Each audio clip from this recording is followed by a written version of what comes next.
Boa noite pessoal. Hoje, dia 9 do 5, uma quinta-feira, 19h12, 7h12 da noite. Estamos aqui para falar sobre os palpites para a sexta rodada do Campeonato Brasileiro Betano 2024. Como bem sabemos, continuamos tendo apenas 7 jogos na rodada. Os 3 times do Rio Grande do Sul estão com jogos anulados até o final de maio, porque provavelmente quando começa as Copas precisam passar de fase, ou seja, a Libertadores precisa ir para o sorteio e a Copa do Brasil precisa sortear a próxima fase das quartas de final, sem falar sobre a Sul-Americana também. Foi cogitado foi cogitado nessa semana que terminou, se o Campeonato Brasileiro ia ser paralisado. E acharam melhor continuar com ele. Realmente é uma coisa difícil, mas a roda tem que continuar girando. Pelo certo, pela certeza, pela empatia, o certo era não ter jogo. A gente poder virar e parar para lá. Mas, infelizmente, tem que continuar. Porque se a CBF parar, a Conmebol não vai. A Conmebol não vai parar a Copa Sul-Americana, a Conmebol não vai parar a Libertadores. Por quê? Porque o restante dos países estão bem. Infelizmente. Só é a região do Brasil que não está bem, o Rio Grande do Sul. Então, infelizmente, a gente sofre com aquela falta de empatia que já não bate na gente, então a gente pode continuar, bola para frente. Então, vamos trocar o assunto agora, vamos realmente agora começar a análise dos jogos. Não teremos 3 jogos, apesar de Internacional e Juventude um jogar contra o outro. O Grêmio também jogando contra o Atlético Mineiro e o Criciúma jogando com o Cuiabá. Não sei qual o motivo de Criciúma e Cuiabá o jogo está sendo adiado. Não sei. Não sei se é porque começou a chover em Cuiabá, mas não sei. Ou a não ser que o Criciúma em Santa Catarina a situação apertou. Talvez possa ser. Bom, então começamos, nós temos Flamengo e Corinthians. Como eu já disse, o Flamengo não passa por uma situação boa. O Flamengo de Tite, no meio da semana, o resultado foi negativo. Perdeu para o Palestino, se complicou um pouco ainda na Libertadores. Enquanto o Corinthians venceu o Nacional, o time mais fraco do grupo dele, mas também não convenceu. Venceu, mas não convenceu. O jogo do Flamengo eu ainda consegui assistir, agora o jogo do Corinthians eu não consegui por causa de algum compromisso que eu estava. Certo? Então, levando em consideração o retrospecto dos dois, para mim é um dupla casa, certo? O Corinthians só sai melhor do que o Flamengo nos últimos 5 jogos. Nos últimos 5 jogos o Flamengo ganhou apenas 4 pontos, enquanto o Corinthians conquistou 10. Certo? Mas como eu disse, aquele jogo contra o Fluminense, é um jogo contra o Águia de Marabá, é um jogo contra o Nacional, é um empate sem gols contra o Fortaleza, que foi o time que apertou mais. Ou seja, é aquele time que está conseguindo pelo menos os resultados com os times mais fracos. Ou seja, fazendo seu dever de casa. E o Flamengo tem esse caso que nem isso está conseguindo fazer. A fase não é boa, mas o Flamengo tem hoje um elenco que em qualquer jogada pode resolver. Enquanto o Corinthians não tem esse elenco. Ou seja, não vai puxar, vai ser bola para Wesley e ele vai driblar todo mundo para sair um gol?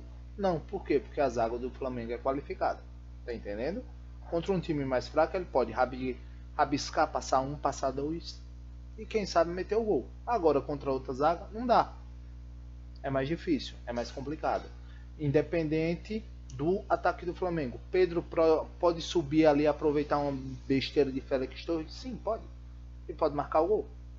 Bruno Henrique pode botar para cima de Matheus Bidu e fazer? Botar para cima de Hugo e fazer? Pode. Everton Cebolinha pode rabiscar para cima de Fagner numa descida que ele não voltar para acompanhar Cebolinha? Também pode. É isso que eu estou querendo dizer. Dela Cruz pode acertar uma bola, como eu vi muito nos últimos 2 jogos que eu assisti do Flamengo, contra o Bragantino e contra o Palestino, uma bola lançada e pegar o contrapé da defesa? Pode. Então, o Flamengo tem um elenco melhor do que o do Corinthians. Então, para mim, eu coloco um dupla casa. Esse é o único jogo que tem no sábado. teria mais outros dois, mas eles estão adiados. Então, começando o domingo, nós temos Atlético Goianiense e Cruzeiro. Atlético Goianiense, como todo time que subiu da Série B, vem penando na Série A. É complicado. Por quê? Porque tem que voltar, o investimento é maior, viagem, logística, os times não estão tão fracos, o jeito de jogar bola na Série A difere da Série B.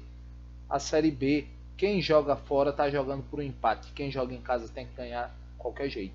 E aqui na Série A não, a gente vai ver time visitante que vai atacar querendo marcar gol. Certo? Levando isso em consideração, o único ponto que o Atlético Goianiense sai melhor do que o próprio Cruzeiro é na disputa em pontuação casa e fora. O Goianiense tem 9 pontos ganhados em casa de 5 jogos, enquanto o Cruzeiro tem apenas 6, ou seja, são 2 vitórias em 5 jogos, é muito pouco. É só isso. O Cruzeiro poderia ser favorito absoluto, mas não é. Eu coloquei um dupla fora para o Cruzeiro nesse jogo, tá certo? O próximo jogo vem a ser Fortaleza e Botafogo. O Fortaleza não passa por uma boa fase. Levou uma goleada ontem em Potosí de 4-1 pela Sul-Americana. Mas o porém é, Potosí é como a maioria dos jornalistas fazem. Se você levantar a mão, Jesus lhe puxa, porque é muito alto. A altitude é grande demais, então falta o ar, falta o fôlego. Botafogo vem de uma boa vitória também ontem pela Libertadores, se eu não me engano 2-1 ou 3-1. Se eu não me engano de virada contra um LDU. Então Arthur Jorge vem trabalhando bem. Certo? É tanto que nos últimos 5 jogos o Botafogo ganhou 4. Perdeu um jogo contra o Bahia numa determinada rodada passada. Não foi o Botafogo? É, foi mesmo. Bem dito. Então, Fortaleza contra Botafogo, novamente, o único ponto que o Fortaleza se sai melhor do que o Botafogo é nos pontos conquistados em casa, contra o Botafogo conquistando pontos fora. O Fortaleza conquistou 9 pontos em 15, enquanto o Botafogo conquistou apenas 7 em 15. É o único ponto que sai melhor. Assim sendo, Botafogo, dupla fora. Próximo jogo, Palmeiras contra Atlético Paranaense, o atual líder do Campeonato Brasileiro. E o que isso quer dizer? Muito pouco ou quase nada. Palmeiras ainda joga hoje, se eu não me engano. O Atlético Paranaense vem de uma vitória por 5-1 em cima do Atlético Zuliano. É coisa assim, é um nome bem estranho, um time bem estranho. Então, o que é que eu posso trazer? Vai ser um dos jogos mais equilibrados aqui, eu acho, da rodada. O Palmeiras, ele pontua melhor do que o Atlético nos últimos 5 jogos. E o Atlético se sai melhor na classificação. O porém é que o Atlético Paranaense jogando em casa é uma coisa. O Atlético Paranaense jogando fora é outra completamente diferente.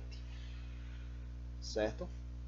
E o Palmeiras é aquele velho time que tem aquele velho pacto, sabe, pela virada e tudo mais. Então eu acho que dá um Palmeiras. O Palmeiras tem 11 pontos nos últimos 5 jogos. Como o jogo está sendo feito hoje, a análise está sendo feita hoje, então os dados do jogo que é hoje, pela Libertadores, não entram. Eu poderia puxar para amanhã, mas eu colocando amanhã poderia ser que eu não tivesse tempo de gravar o vídeo. Tá entendendo? Então estou adiantando minha situação. Assim sendo, eu coloco um dupla casa. O Palmeiras tem 11 pontos nos últimos 15 disputados. Jogando em casa, o Palmeiras... Jogando em casa não, no confronto direto contra o Atlético Paranaense, o Palmeiras ganhou 8 pontos e o Atlético Paranaense apenas 5. E jogando em casa, o Palmeiras conquistou 10 dos últimos 5 jogos que jogou lá. E contra o Atlético Paranaense, jogando no Allianz Parque, Allianz Arena, é uma coisa assim. No Chiqueiro, que nem chama Abel Ferreira, ele marcou 10 pontos, enquanto o Atlético Paranaense fez apenas 4. Ok? 3 vitórias para um lado, uma vitória para o outro e um empate. Então eu coloco um dupla casa aí do Palmeiras, tá certo? Bahia e Bragantino. Bahia conseguiu um resultado muito arretado, digamos assim, em cima do Botafogo semana passada, jogando fora de casa lá no Rio de Janeiro. Bragantino conseguiu um empate, porque para mim ele desistiu muito cedo do jogo. Terminou o primeiro tempo, estava ganhando de 1-0, começou a recuar e pronto. E o menino que estava puxando, se eu não me engano, toda vez eu esqueço o nome dele, se eu não me engano é Vitinho, é o ponta esquerda. Eu acho que ele cansou, porque toda bola era para ele, toda bola era a correria dele, ele puxava, ele cobrava lateral, ele cobrava escanteio, só não cobrava tiro de meta que eu acho que demorava demais para vir da área do goleiro adversário para a área do goleiro dele, porque ele cobrava tudo. Então ele poderia ter ganho o jogo se ele não tivesse desistido tão fácil e tão cedo do jogo. Tipo ontem um tal de Bayern de Munique, que fez 1 a 0 e que recuar e aí o Real Madrid não perdoou. Normal, eu tinha que falar da Champions.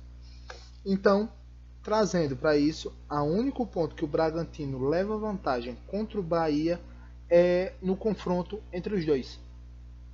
De 15 pontos disputados, o Bahia ganhou 5 e o Bragantino ganhou apenas 8. Eu errei. O Bahia ganhou 5 e o Bragantino ganhou 8, não apenas 8. Certo? Então é o único ponto que sai melhor, porque o Bahia ganhou 13 pontos nos últimos 15. Ganhou 13 pontos nos últimos 15 que disputou jogando em casa.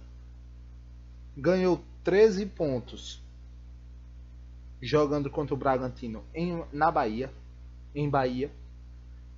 Tem uma colocação melhor, sendo segundo no campeonato, ele é vice-líder do Brasileiro e ganhando 6 pontos jogando dentro de casa.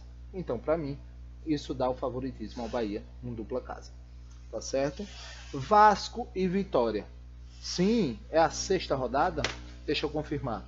É a 6ª rodada e já temos um duelo de desesperados. Certo? Nós temos aqui um Vasco abrindo a zona do rebaixamento com 3 pontos e temos um Vitória que vem logo depois com 1 ponto. Aí você me diz, o que foi que houve aí? O Vasco vem brigando do rebaixamento desde o ano passado. Não vai abarrar. Já dizia Ramon Dias. Agora ele não tem mais Ramon Dias. A 777 junto com a nova presidência do antigo jogador Pedrinho, tá uma queima lá dentro. Porque o 777 não tá mostrando a que veio. Ou então tá contratando errado. Mas é uma coisa, eu cheguei com dinheiro, quem compra é tu. O erro é de quem chegou com dinheiro, é de quem está comprando. De quem está comprando. Então, Vasco e Vitória é aquele duelo desesperado. Pode ser um duelo nivelado por baixo. Não vamos dizer que vai ser um bom jogo, não sei também, vai que, né? A gente encontra assim. E é difícil encontrar pontos positivos entre os dois. Do Vitória, o ponto positivo é que no confronto entre os dois, o Vitória conseguiu 10 pontos. O Vasco só conseguiu 4. Só que aí você muda para os últimos 5 jogos, o Vasco jogando em casa ganhou 10 pontos. O Vitória jogando fora só ganhou 4. É complicado. Se botar um confrontando o outro dentro de São Januário, o Vitória tem 11 pontos, enquanto o Vasco tem apenas 2. E aí o que conta a favor do Vasco é a pontuação que ele tem no campeonato. Porque o Vasco já pontuou jogando em casa, enquanto o Vitória não pontuou jogando fora. Então, para mim, é dupla casa. Ok? E para fechar a rodada novamente será encerrada apenas na segunda-feira. Nós temos um São Paulo e Fluminense. Duelo de tricolores. Duelo de um São Paulo que jogou contra o Cobressal e conseguiu a vitória, se eu não me engano, de virada.